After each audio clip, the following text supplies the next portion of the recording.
आंदोलनात काय कारण? आमच्या अकोला जिल्ह्यात सोयाबीन या पिकावर बुरशीजन्य रोगाचा मोठ्या प्रमाणात प्रादुर्भाव झालेला आहे। येलो मोजॅकसोबत यावर्षी नव्यानंच एरियल ब्लाइट नावाची बुरशी आलेली आहे। त्यामुळे 2 ते 3 दिवसातच शेतकऱ्यांचं सोयाबीन पूर्णपणे ज्या अवस्थेत आहे त्याच अवस्थेत सोडून चाललेलं आहे।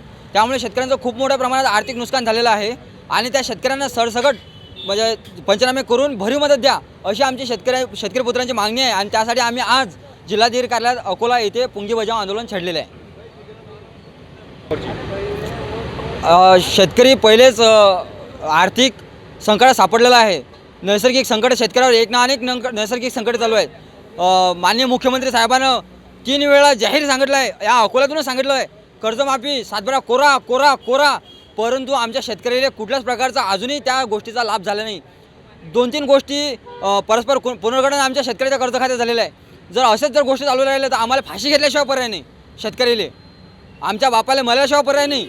आता फक्त आम्ही एक शेतकऱ्यापर्यंत सरकारपर्यंत संवेदना पोहोचण्याचं काम करू राहिलो। पुढील काळात याच्यात आत्महत्येचा पर्याय शेतकऱ्यापुढे आहे, दुसरा तिसरा पर्याय कोणताच नाही आहे।